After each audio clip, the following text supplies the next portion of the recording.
Siddharth school से निकला ही होता है कि तभी उसके पास उसके दोस्त गौतम का कॉल आता है। हेलो सिड, कैसा है भाई? कहाँ गायब है आजकल?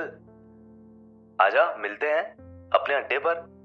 लेकिन सिद्धार्थ उसे मना करते हुए जाता है।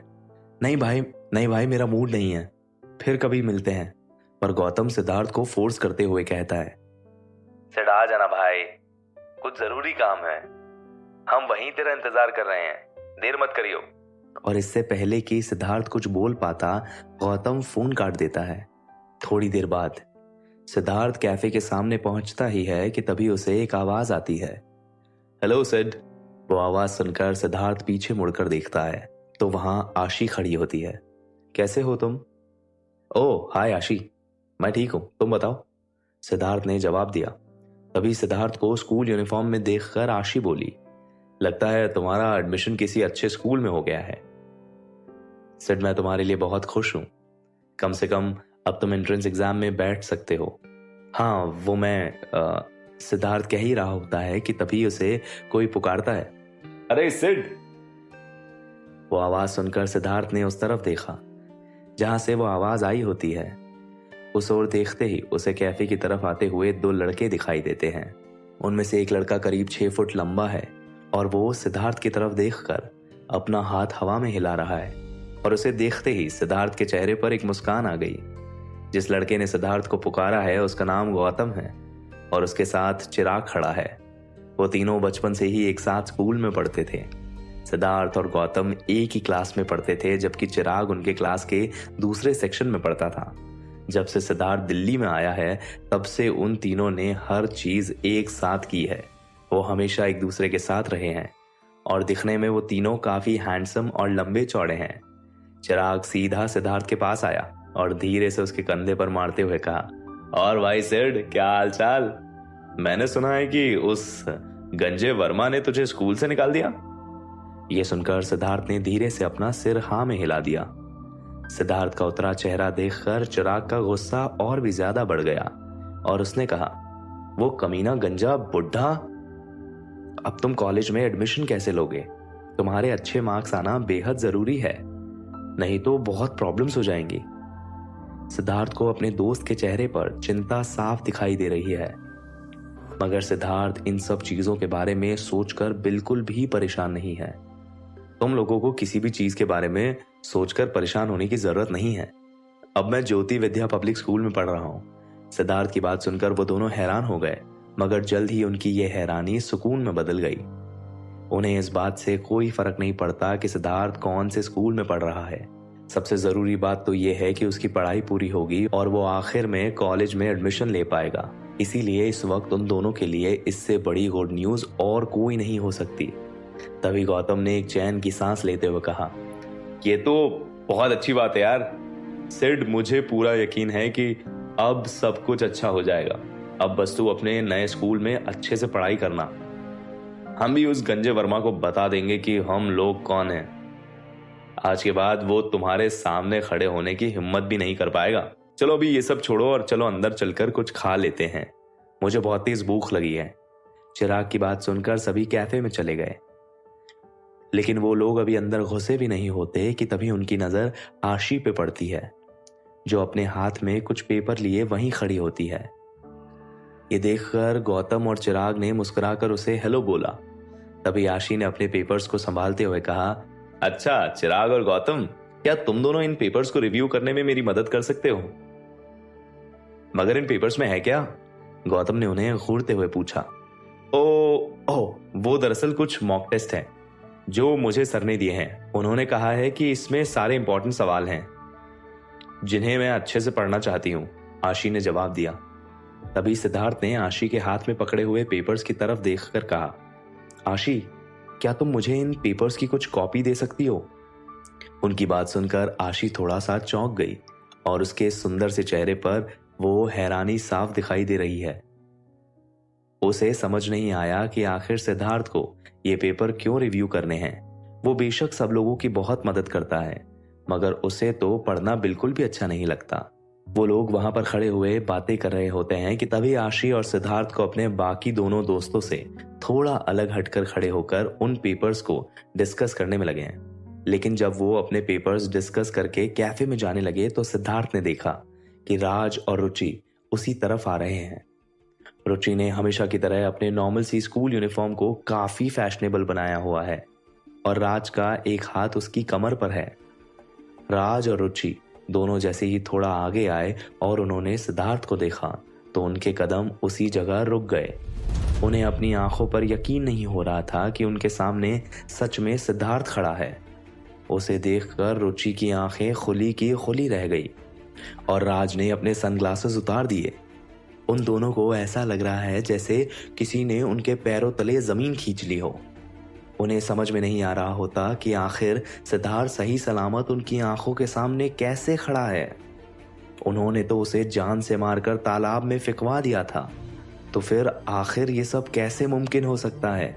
सिद्धार्थ को जिंदा सही सलामत अपनी आंखों के सामने देखकर रुचि ने तुरंत धीमी आवाज में राज से पूछा, तुम तो कह रहे थे कि ये मर गया है, तो फिर ये यहां क्या कर रहा है? राज उसकी बात का जवाब देना चाहता है मगर उसके पास कहने के लिए कुछ भी नहीं है। उसने और उसके आदमियों ने भी अच्छे से सिद्धार्थ को चेक करने के बाद ही तालाब में फेंका था। यह उसके लिए भी बेहद चौंका देने वाली बात थी। वो धीमे कदमों से सिद्धार्थ के पास गया और उसे ऊपर से नीचे तक घूरने लगा। वहीं दूसरी तरफ सिद्धार्थ के चेहरे पर किसी भी तरह का कोई बदलाव नहीं आया होता। वो अब भी मुस्कुराते हुए उन दोनों की तरफ देख रहा है, जैसे वो उन्हें उकसाने की कोशिश कर रहा हो। तू यहां क्या कर रहा है? राज ने सिद्धार्थ को ऊपर से नीचे देखते हुए पूछा। जो तुम लोग यहां करने आए हो, कुछ खाने पीने? सिद्धार्थ ने आराम से जवाब दिया। साले, राज उससे कुछ कहना चाहता है मगर आशी और आसपास और लोगों को देखकर उसने धीमी आवाज में सिद्धार्थ से कहा, तू अच्छे से जानता है मैं किस बारे में बात कर रहा हूं, तो मुझे चुपचाप बता दे कि तू यहां पर क्या कर रहा है। देख, जो हो गया सो हो गया, अब तू भी उसे भूल जा और मैं भी उसे भूल जाता हूं। तुझे तो खुश होना चाहिए कि मैंने किसी से तेरी कंप्लेंट नहीं की, नहीं तो तू भी जानता है कि तेरा क्या हश्र होता। सिद्धार्थ ने धमकी भरी आवाज में राज से कहा। राज को सिद्धार्थ का यह एटीट्यूड बिल्कुल भी पसंद नहीं आ रहा होता। वो अभी के अभी उसकी जान ले लेना चाहता है, मगर वो इस बात से काफी ज्यादा कंफ्यूज है कि आखिर सिद्धार्थ सही सलामत कैसे है। क्या वो मरकर दोबारा जिंदा हो गया या फिर वो मरा ही नहीं था? तभी आशी ने धीरे से सिद्धार्थ का हाथ पकड़ा और उससे पूछा, ये सब क्या हो रहा है सिद्धार्थ? तुम लोग किस बारे में बात कर रहे हो?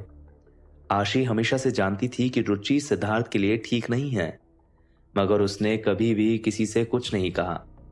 ओ, ये तुम्हारा नया शिकार? रुचि ने आशी की तरफ देखकर कहा। तुम इससे दूर ही रहो तो तुम्हारे लिए अच्छा होगा। ये लड़का किसी काम का नहीं है, पढ़ाई हो या फिर कुछ और, ये हर चीज में जीरो है, जीरो। तुम दिखने में अच्छी हो और पढ़ाई में भी ठीक ठाक हो, तुम्हें तो इस जैसे लड़के से बात भी नहीं करनी चाहिए। आशी को रुचि की ये बात बिल्कुल भी अच्छी नहीं लगी और उसने आराम से जवाब दिया, रुचि, मुझे लगता है कि मेरे अंदर इतनी समझ है कि मुझे किससे बात करनी चाहिए और किससे नहीं, तो बेहतर होगा कि तुम अपने ऊपर ध्यान दो। मुझे किसी की सलाह की कोई जरूरत नहीं है। तभी अचानक से राज जोर जोर से हंसने लगा। उसने हंसते हुए सिद्धार्थ की तरफ देखा और कहा, तुम्हारा भी अच्छा है यार, कभी इसके पीछे कभी उसके पीछे। तुम थकते नहीं हो क्या इस तरह से लड़कियां बदलते हुए? या फिर इस लड़की के अंदर कुछ ऐसा खास है जो इसे देखते ही तुम लट्टू हो गए? अगर ऐसा है तो हमें भी इसे अच्छे से देखने दो। लेकिन राज की बात सुनकर सिद्धार्थ का पारा 7वें आसमान पर पहुंच गया और उसने तुरंत आगे बढ़कर राज का कॉलर पकड़ लिया। तुम्हारी इतनी हिम्मत कैसे हुई आशी के बारे में कुछ भी कहने की? सिद्धार्थ को देखकर ऐसा लग रहा है कि जैसे वो राज की जान ही ले लेगा। राज अपने आप को छुड़ाने की कोशिश करने लगा, मगर इस बार सिद्धार्थ की पकड़ बेहद मजबूत है और वो अपने आप को छुड़ा नहीं पा रहा होता। तुम्हारी हिम्मत कैसे हुई मेरा कॉलर पकड़ने की? क्या तुम जानते हो मैं कौन हूं? इसका अंजाम अच्छा नहीं होगा सिद्धार्थ। राज ने गुस्से में सिद्धार्थ को धमकी देते हुए कहा। वहीं आशी भी ये सब देखकर काफी घबरा गई। उसने तुरंत सिद्धार्थ का हाथ पकड़ा और उसे खींचते हुए कहा, नहीं सिद्धार्थ, ये सब मत करो, चलो यहां से। आशी की बात मानकर सिद्धार्थ ने राज को छोड़ दिया और उसके साथ चला गया। वहीं दूसरी तरफ राज अपनी बेइज्जती को सहन नहीं कर पा रहा होता। उसने तुरंत अपने जेब से फोन निकाला और कहा, अभी के अभी रिंग रोड के पास वाले कैफे पर आ जाओ, और हाँ, उन सबको भी अपने साथ लेते आना। इतना कहकर राज ने गुस्से में फोन काट दिया। तभी रुचि ने राज की तरफ घबरा कर देखते हुए पूछा, तुम्हारे दिमाग में क्या चल रहा है राज? मैं सिद्धार्थ को जिंदा नहीं छोड़ूंगा। पिछली बार तो ये बच गया था, मगर इस बार मैं ये गलती नहीं करूंगा। अब की बार ये नाली का कीड़ा मुझसे बचकर नहीं जाएगा। रुचि ने घबराते हुए कहा, लेकिन राज, अगर इसने अपना मुंह खोल दिया? नहीं राज, अगर इसने किसी को भी सब कुछ बता दिया तो? लेकिन ये सुनकर राज पर कोई फर्क नहीं पड़ रहा है और उसने अपने दांत पीसते हुए कहा, राज अपना काम कभी अधूरा नहीं छोड़ता। ये अब कल का सूरज नहीं देख पाएगा। शाम का वक्त है और रात का अंधेरा शाम को अपने अंदर समेटे जा रहा है। गली चौराहे पर कुत्तों के भौंकने की आवाजें आ रही हैं, तो कहीं दूर से किसी के घर से न्यूज बुलेटिन की आवाज आ रही है। इन आवाजों के साथ आ रही है तो सिद्धार्थ को अपने कदमों की आहट जो घर की तरफ चले जा रहे हैं। लेकिन तभी सिद्धार्थ को एहसास होता है कि कोई उसका पीछा कर रहा है। वो पीछे मुड़कर देखता है तो उसे कोई नहीं दिखाई देता। सिद्धार्थ फिर से मुड़कर घर की तरफ जाने लगता है, लेकिन सिद्धार्थ को उसके पीछे से आ रही कदमों की आहट अब तेज आवाज में सुनाई दे रही है।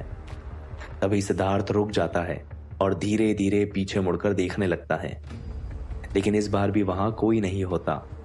सिद्धार्थ एक राहत की सांस लेता है और घर की तरफ जाने के लिए मुड़ता है, लेकिन तभी उसके सिर पर कोई लोहे की रॉड से वार कर देता है और सिद्धार्थ को बस हल्का सा दर्द होता है। लेकिन जब वो उस गुंडे की तरफ देखता है जिसने उसे वो लोहे की रॉड मारी है, तो सिद्धार्थ को उस गुंडे की आंखें हैरानी से बड़ी नजर आती है। तो क्या होगा इस कहानी में आगे? तो किसने करवाया है सिद्धार्थ पर यह हमला, राज ने या रॉकी ने? क्या इस बार राज सिद्धार्थ को मारने में कामयाब हो पाएगा या फिर वो होगा अपने ही जाल का शिकार? आखिर कैसे सिद्धार्थ को उस लोहे की रॉड पड़ने का कोई असर नहीं हुआ? इन सभी सवालों के जवाब जानने के लिए सुनते रहिए तू मेरा हीरो नंबर 0। वो गुंडा सिद्धार्थ को हैरानी से देख रहा है। उसे यकीन ही नहीं हो रहा कि कैसे एक लोहे की रॉड से इतनी जोर से वार करने के बाद भी सिद्धार्थ उसके सामने सही सलामत खड़ा है। तभी वो गुंडा उस लोहे की रॉड की तरफ देखता है जो उसने पकड़ रखी होती है। वो रॉड बुरी तरह से मुड़ चुकी है। वहीं सिद्धार्थ भी कुछ नहीं समझ पाता। वो भी उस रॉड को देखकर हैरान है। फिर वो अपने सिर पर हाथ रखकर देखता है कि उसे खून तो नहीं आया, लेकिन उसे खून की जगह हल्का सा दर्द महसूस होता है। तभी वो उस गुंडे को देखकर कहता है, तूने ही उस दिन मुझे जान से मारने की कोशिश की थी ना? रुक तू। ये वही गुंडा है जिसने सिद्धार्थ की सांसें चेक करके उसे अपने एक साथी के साथ तालाब के अंदर फेंक दिया था। सिद्धार्थ को अपनी तरफ बढ़ता देख वो गुंडा वहां से भागने लगता है कि तभी सिद्धार्थ ने अपनी पूरी ताकत लगाते हुए उसकी पीठ पर जोर का धक्का दिया, जिससे वो गुंडा भागते भागते लड़खड़ा कर गिर पड़ा। उसके घुटने छिल जाते हैं और वो वहीं लेटे लेटे करहाने लगता है कि तभी सिद्धार्थ उसके पास आता है और उसके चेहरे पर गुस्सा दिखाई दे रहा है। ऐसा लग रहा है जैसे वो आज पीछे हटने वालों में से नहीं है। तू मुझे मारेगा? तू मेरा कुछ नहीं बिगाड़ सकता। ओह, ऐसा क्या? ये आवाज सुनते ही सिद्धार्थ ने अपना चेहरा पीछे घुमाकर देखा तो वहां पर लगभग 4-5 लोग खड़े होते हैं। इस अकेले से तो तुम बच गए, लेकिन क्या तुम हम लोगों से भी बच पाओगे? इतना कहते ही वो सब एक साथ सिद्धार्थ पर टूट पड़े और उन्होंने सिद्धार्थ को चारों तरफ से घेर लिया। बहुत देर तक सिद्धार्थ अंदर ही अंदर उनसे जूझने की कोशिश करता रहा, लेकिन इतने सारे लोगों से अकेला लड़ना उसके लिए आसान बात नहीं थी। तभी अचानक से सिद्धार्थ ने अपनी आंखें खोली और अपनी सारी ताकत लगाते हुए उन सब लोगों को दूर धकेल दिया। वो सारे गुंडे हवा में लहराते हुए इधर उधर जा गिरे फिर वे सभी करहाते हुए सिद्धार्थ की तरफ देखने लगे। तभी एक गुंडे ने दूसरे से पूछा, भाई इसे क्या हो गया है? उस दिन तो ये किसी भीगी बिल्ली की तरह पड़ा था और आज इसमें इतनी जान कहां से आ गई? ये सब तो मुझे नहीं पता, लेकिन कैसे भी करके हमें आज इसे खत्म करना ही होगा, नहीं तो बॉस हमारी जान ले लेंगे। और फिर उन सब लोगों ने एक एक करके सिद्धार्थ के ऊपर हमला करना शुरू कर दिया।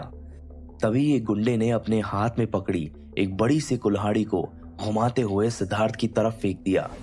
वहीं सिद्धार्थ अपनी जगह पर खड़ा होता है कि तभी उसे कुल्हाड़ी के करीब आते ही वो अचानक से उस कुल्हाड़ी को बड़ी ही फुर्ती से अपने सीधे हाथ से पकड़ लेता है।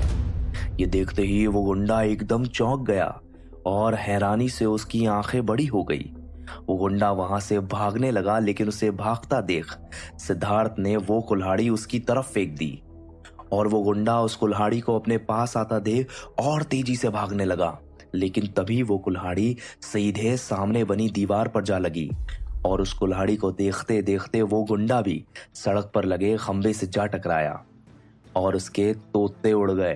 तभी एक और गुंडा सिद्धार्थ को मारने के लिए आगे आया तो सिद्धार्थ ने एक मुक्का हवा में मार दिया, जिससे वो गुंडा आगे आते आते हवा में उड़ गया। ये सब देखकर सिद्धार्थ हैरान है, लेकिन एक गुंडा सिद्धार्थ को पीछे से आकर पकड़ लेता है। ये देख सिद्धार्थ पीछे मुड़ता है और उस गुंडे के दोनों हाथों से खुद को छुड़ाकर उस गुंडे के हाथ उसकी पैंट में फंसा देता है। वहीं बाकी सब लोग ये सब देखकर हैरान हैं, मगर फिर भी उन्होंने आगे बढ़कर सिद्धार्थ पर हमला करना शुरू कर दिया। कोई रॉड से हमला कर रहा है तो कोई लोहे की चेन से। तभी किसी गुंडे ने अपने हाथ पकड़ मोटी लोहे की चेन को घुमाया और उसे सिद्धार्थ की तरफ फेंक दिया, लेकिन सिद्धार्थ को वो चेन धीरे धीरे स्लो मोशन में आती हुई दिखाई दे रही है। उसे धीरे धीरे आती चेन को अपने करीब आता देख सिद्धार्थ भी बड़े ही आराम से उसके सामने से हट गया। फिर वो उस चेन को हवा में ही आराम से पकड़ लेता है और वो उसी चेन को घुमाकर वापस उस गुंडे की तरफ फेंक देता है, जिससे उस गुंडे की गर्दन उस चेन में फंस जाती है। कुछ ही देर में वो सब लोग चारों खाने चित होकर नीचे जमीन पर पड़े हैं और सिद्धार्थ अभी भी पहले की तरह खड़ा है और आराम से अपने कपड़े झाड़ रहा है। कोई दीवार सहारे पड़ा है तो कोई पेड़ के नीचे, कोई अपना सिर पकड़े हुए करहा रहा है तो कोई अपना हाथ। भाई, बॉस ने ये तो नहीं बताया था कि ये एक दिन में सलमान खान बन गया है। मैं तो यहां से बचकर भाग रहा हूं। अरे तुम लोग भी यहां से भागो, नहीं तो ये हम सबकी जान ले लेगा। ये कहते हुए वो गुंडा वहां से भागने लगा और उसके पीछे पीछे बाकी सब लोग भी भाग गए। उन गुंडों ने तुरंत थोड़ा दूर जाकर रॉकी को कॉल किया और घबराते हुए कहा, बॉस वो लड़का फिर बच गया, पता नहीं कैसे, लेकिन उसने हमारे सारे आदमियों को मार गिराया। 2 की तो हड्डियां भी टूट गई। उस गुंडे की बात सुनकर रॉकी का पारा हाई हो गया। उसने गुस्से में अपनी मुट्ठियां बींच ली और चिल्लाते हुए कहा, सबके सब निकम्मे हो, तुमसे एक काम ठीक से नहीं होता। इतना कहकर रॉकी ने अपना फोन जमीन पे दे मारा। फिर वो गुस्से में अपने दांत पीसते हुए बोला, मैं तुझे इतनी आसानी से नहीं छोड़ने वाला हूं सिद्धार्थ। सिद्धार्थ कुछ देर तक वहीं खड़ा रहा और उसके बाद अपनी शर्ट ठीक करके वापस अपने घर की तरफ चल दिया। ये अचानक से मुझ में क्या चीजें आ गई है? कैसे वो रॉड मुड़ गई? कैसे? फिर हैरान परेशान सिद्धार्थ ने अपने हाथों की तरफ देखा। ये सब मैंने कैसे किया? मुझे एक खरोंच तक नहीं आई, कैसे? कुछ देर बाद सिद्धार्थ घर पहुंचता है और चुपचाप अपने कमरे में चले जाता है। जाकर वो खुद को शीशे में देखता है और उसे दिखाई देता है वो नाजुक कमजोर सिद्धार्थ नहीं, बल्कि पहले से मजबूत सिद्धार्थ खड़ा है। पर सिद्धार्थ के मन एक सवाल का जस बना हुआ है, कैसे? थोड़ी देर में फ्रेश होने के बाद सिद्धार्थ ने सबसे पहले वो टेस्ट पेपर खोलकर देखे जो आशी ने उसे दिए थे। जब सिद्धार्थ के पेरेंट्स ने ये सब देखा तो उनके चेहरे पर एक सुकून झलक आया।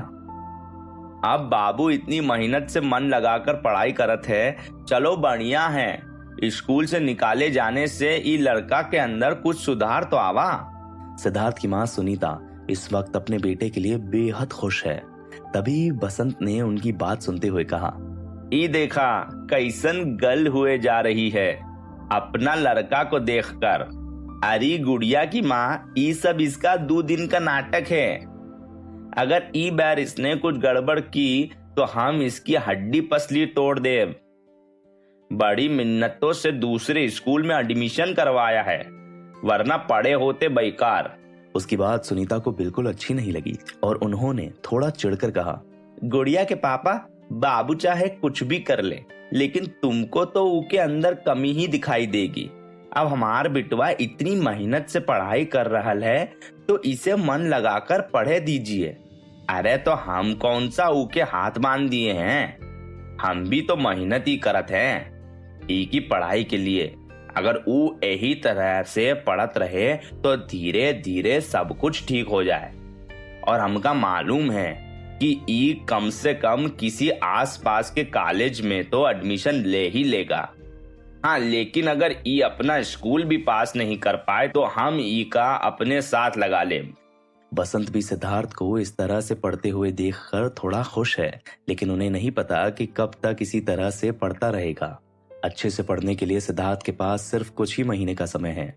सिद्धार्थ के दोस्तों से लेकर उसके घर वालों पर किसी को भी नहीं पता था कि अब उसके पास कुछ बदलाव आ गए हैं, इसलिए उनका सिद्धार्थ को लेकर परेशान हो। तभी श्वेता अपने हाथ में चाय का एक कप लेकर सिद्धार्थ के पास गई और बोली, अब तुम्हें दूसरा मौका मिला है तो अपनी पूरी कोशिश करना, समझे सिद्धू पिद्दू। इस सब के बाद सिद्धार्थ देर रात तक पढ़ाई करता रहा, जैसे वो अब अपने माँ बाप के सपनों को पूरा करके ही रहेगा। और पढ़ाई करते करते कब उसकी आंखें लग गई उसे पता भी नहीं चला। अगली सुबह गौतम और चिराग सिद्धार्थ के घर उसके साथ स्कूल तक जाने के लिए आ गए। सब कुछ पहले की तरह लग रहा है। ऐसा लग ही नहीं रहा कि सिद्धार्थ अब उनके साथ उनके स्कूल में नहीं पढ़ता।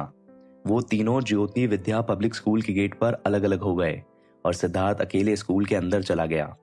वो सीधा अपनी क्लासरूम में गया और अंदर जाकर उसने देखा कि आज बहुत कम बच्चे क्लास में आए हुए हैं। कुछ बच्चे अपने डेस्क पर बैठकर पढ़ रहे हैं, जबकि आधे से ज्यादा कुछ खा रहे हैं तो कुछ आपस में बात कर रहे हैं। उनमें से कुछ अपने फोन में लगे हुए हैं। सिद्धार्थ चुपचाप जाकर अपनी सीट पर बैठ गया और अपनी किताब खोलकर पढ़ने लगा। उसने अपने नोट्स निकाले और एक एक करके सब कुछ अच्छे से याद करने लगा। पूरी क्लास में जहां बच्चे पढ़ाई के अलावा सब कुछ कर रहे हैं, वहां पर उसका इतना मन लगाकर पढ़ाई करना अलग ही दिखाई दे रहा है। जैसे ही क्लास शुरू होने की बेल बजी, तभी गुप्ता सर क्लास की तरफ आने लगे। वो उनके क्लास टीचर हैं और उनके हाथ में काफी सारे पेपर्स हैं। तभी कोई बच्चा चिल्लाया, अरे कुत्ता आया, कुत्ता आया। उस बच्चे की आवाज सुनकर एक लड़के ने मुंह बनाते हुए कहा, अबे यार, अब ये कुत्ता बहुत पकाएगा।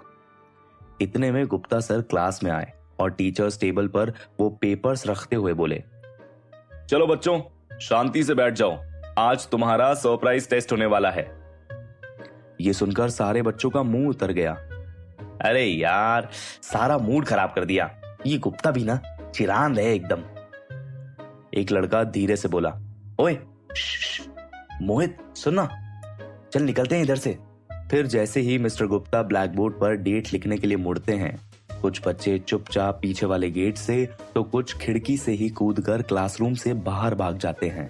वहीं सिद्धार्थ उन सभी को देख रहा है और कैसे उन बच्चों को किसी की फिक्र नहीं है, कैसे एक टेस्ट के नाम पर उनकी हवाइयां उड़ गई है।